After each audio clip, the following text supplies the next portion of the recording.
Abby, why is this sign on your front door? Come and let me in right this minute. I'm sorry, Sharon. The baby didn't sleep at all last night, and I've just now gotten her to sleep. I have to get a nap in while she's sleeping.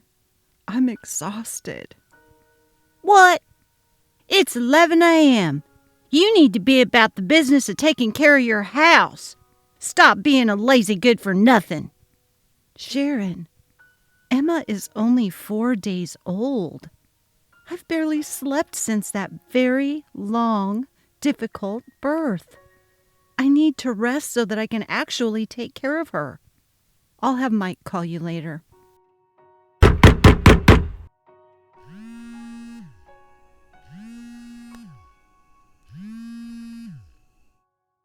Get out of bed and let me in now.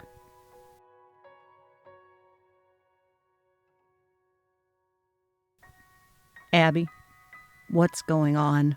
Mom keeps sending me these text messages about you. What did you say to her anyway? Why won't you let her in to see Emma? She says you're being mean to her. Hi, honey. No, as you know, Emma didn't sleep last night. I didn't either because I wanted you to sleep so you'd be rested for work today. I sat up with her in the rocker all night because every time I tried to lay her down, she would scream.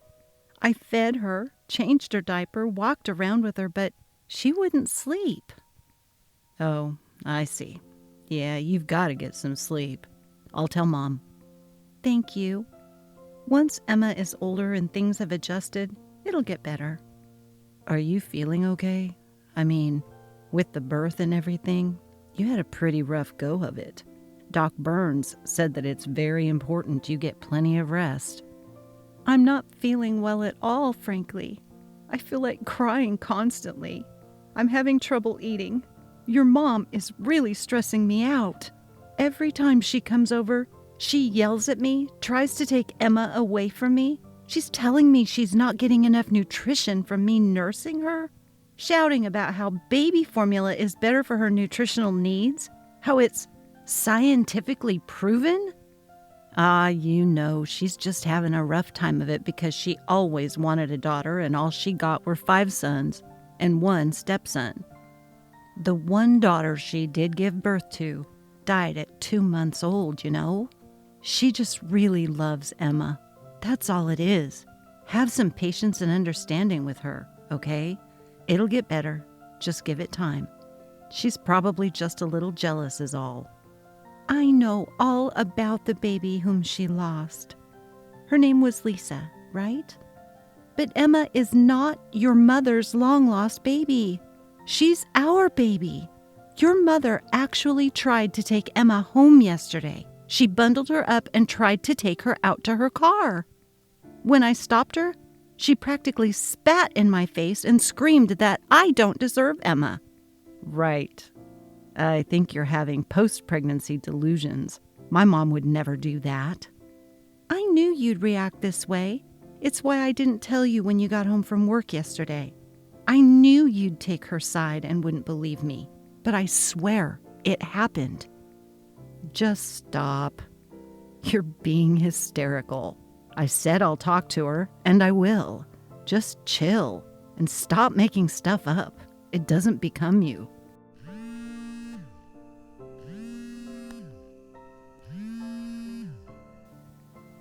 Abby, I'm at the door. Let me in. Right now. I need to see my granddaughter. You can't keep her from me. It's my right to see her. Hi, Sharon. We're not home right now. Emma had her 2-week checkup appointment at the pediatrician. Why are you at the doctor?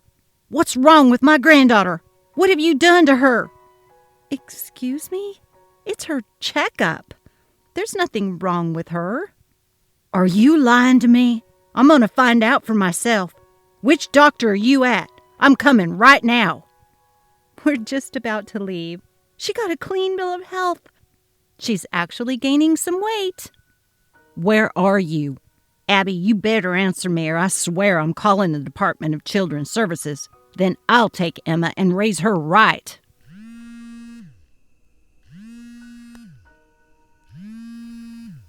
Abby, answer your phone.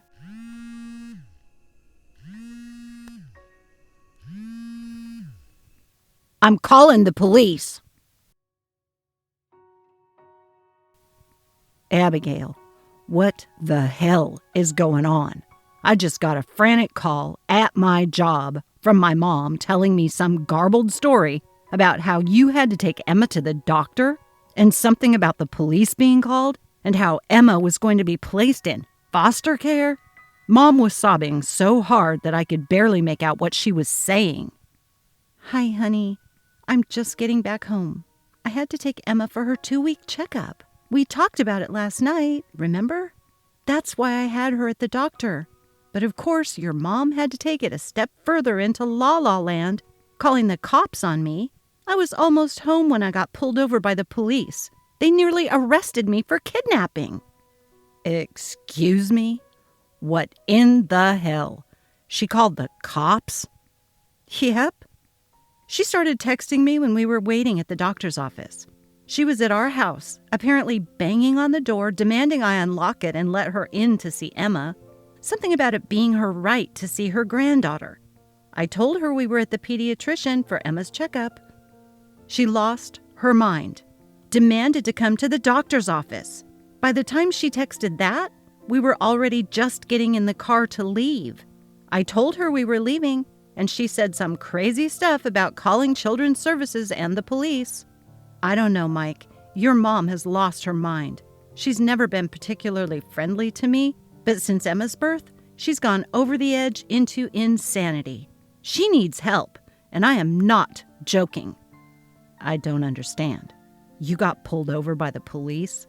And what do you mean Mom has lost her mind? Look, I'll tell you about it when you get home. I'm exhausted. And about your mother being crazy? Yes, she's gone nutty as a fruitcake. You need to talk to her. She's frightening me. Being genuinely concerned is one thing. Calling the police on me? That's a whole other thing. I'm done with her. I mean it. Oh, Abby, try to stay calm and think this through. Think this through? Mike, just stop. I think I should take Emma and go stay with my parents for a while if this is the way it's going to be. I can't handle you making excuses for Sharon and ignoring what she's doing to me. I don't deserve this. Come on, Abby. Don't be that way. I'm not choosing her over you. Really? Read back all of our recent texts and get back to me. Okay, I get it. But like I said before, it's just hard for her, adjusting to you having the little girl she always wanted. She's going to nitpick every little thing. You know that. Just blow her off and move on. Easy for you to say. You're not the one she's screaming and yelling at. You're not the one she's making stuff up about. You need to talk to her, Mike. I'm not kidding. She's spreading rumors about me, telling people our house is a pig pen, that I'm neglecting my child. It's just not true. I don't know what to say. We'll talk more about it when I get home tonight. All right, but one thing, I'm done using kid gloves with your mom. I won't put up with her crap anymore. Either you talk to her and protect me and Emma, or I will be gone so fast that neither of you will see my dust. Don't think I won't leave. Abby, stop. Calm down. I'll be home in 2 hours and we'll talk. Abby, where are you? I came home and you and Emma are just gone. We're not gone. I had to go get diapers and ingredients for dinner. Now who needs to calm down? I called Mom after we talked earlier. I told her to be here when I got home. She's been banging on the door for over an hour, she says. How long does it take to get a few diapers and food? The grocery store is just 3 blocks from here. So let me get this straight. You invited your mother over to take part in our discussion about her issues? For God's sake, Mike, it's either got to be you and me in a united front, or you and your mother facing off with me. You choose to stand with her, And I'm gone. Choose which of us you want to believe. Nobody's taking sides here. Okay, think what you will. It's going to be pretty lonely when you're all by yourself. Abby, don't be dramatic. Just come home and we can talk. Is Sharon still there? Because if she is, I'll say no thank you and wait until she's gone. I'm barely out of my maternity bed and having to face this crap? It's unfair, and you should know it. If you don't, then I don't think I know you at all. Send her home, Mike. I mean it. Then you and I will talk. Fine, I'll send her home. But the three of us are going to have to talk together at some point. Abby, where the hell are you? I'm just pulling in now. I waited down the street until I saw Sharon leave. I meant what I said. Is today the day? Hi, Sharon. The day for what? The day I got to take my granddaughter home and raise her properly. By all rights, I should be the one to raise her. She should be mine. You have lost your mind. I'm blocking your number. Abby. Abigail. Damn it. Reply. Okay, fine. Have it your way. I'm calling Children's Services and reporting you for child neglect, abuse, and endangerment. You'll see who laughs last.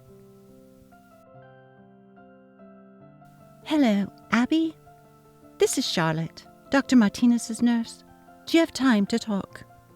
Of course. What can I help you with?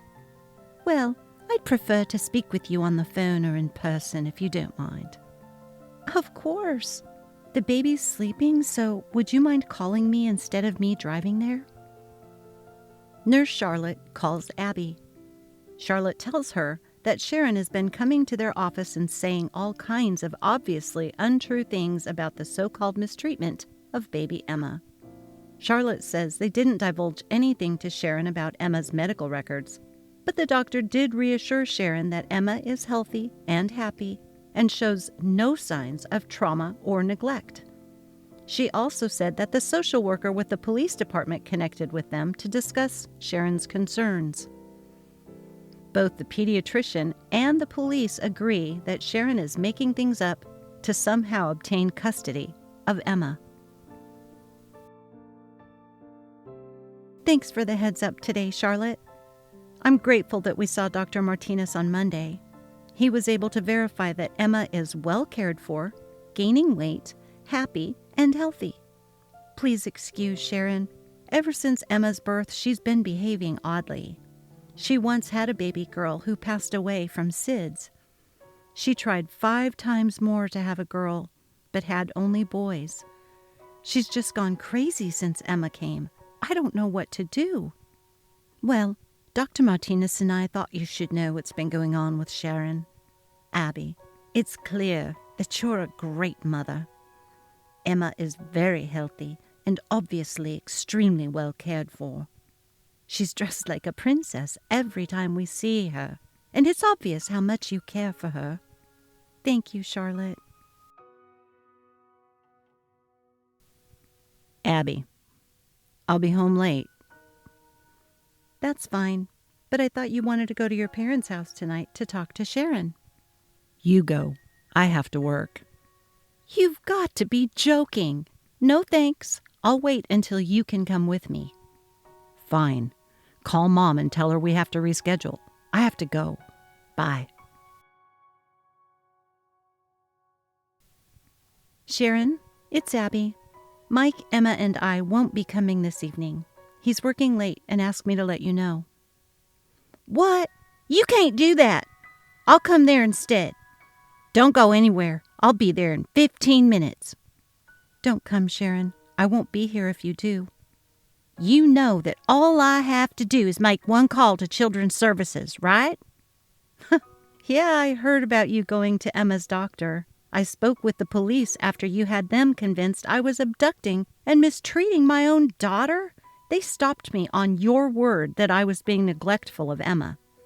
They saw for themselves that you were lying. I agreed to go to the police station, and they had a good look at Emma. The certified social worker on staff took notes. She could see what was going on. They've also spoken to Emma's pediatrician. So go ahead, call Children's Services. I don't care. You can't hold that over me anymore. I will. We'll see who ends up raising that baby.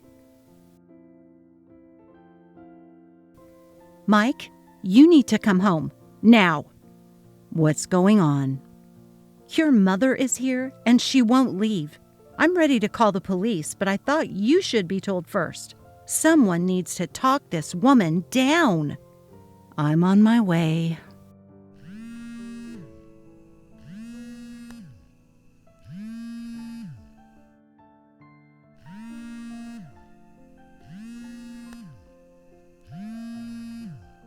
Abby, answer your damn phone, you stupid idiot.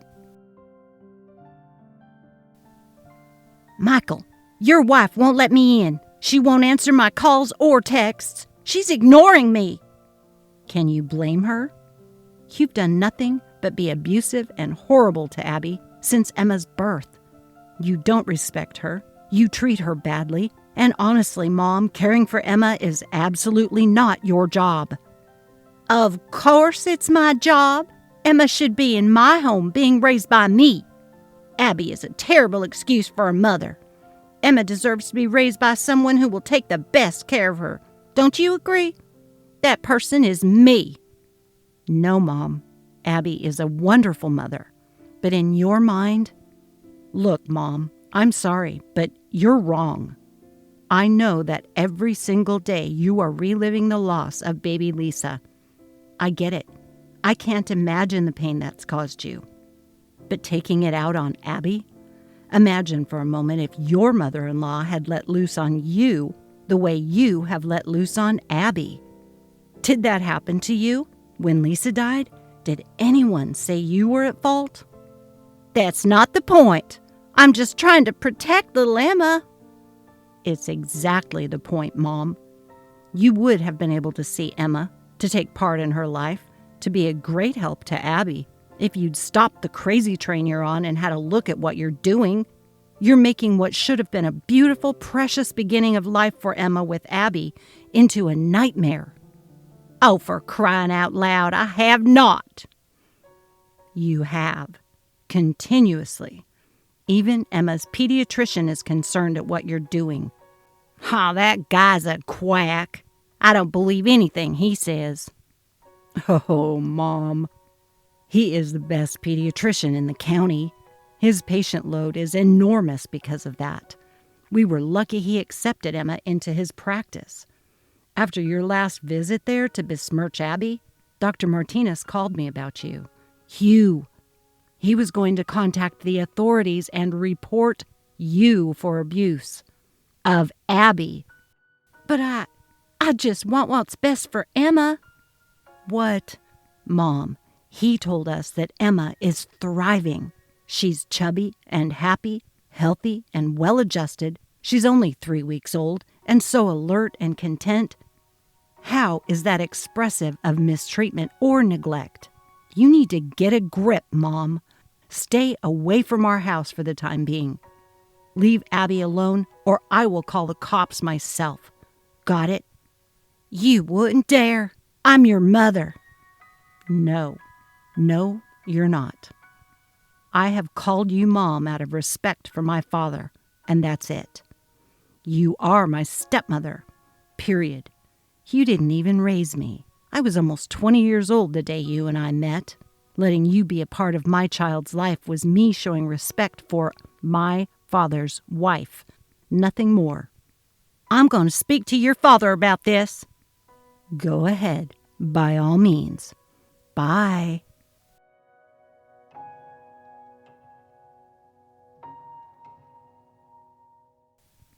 Hey, Dad, how are you? Have you talked to Mom recently about Abby and Emma? Hey, Mike. Yeah, I think you need to have a talk with that wife of yours. She's hurt Sharon so very badly. Dad, tell me what you think has been happening, because I've been squarely in the middle of this, And I can tell you, it's not Abby. Not in any way. What? What do you mean? Sharon says that Abby's been refusing to let her see Emma, that she's been cruel and hurtful. Dad, please listen. Abby is refusing to let Mom take Emma. She says she wants to take her and raise her herself, that Abby won't raise her right, that Abby is neglectful and or abusive. I've got screenshots from the texts Mom has been sending Abby. You can see for yourself. I'm going to send them to you. Get back with me after you've read them.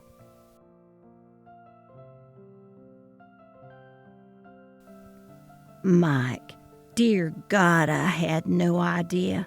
Sharon's been telling me a lot of very slanted stories. Outright lies in some instances. I had no idea. I really don't know what to do about it.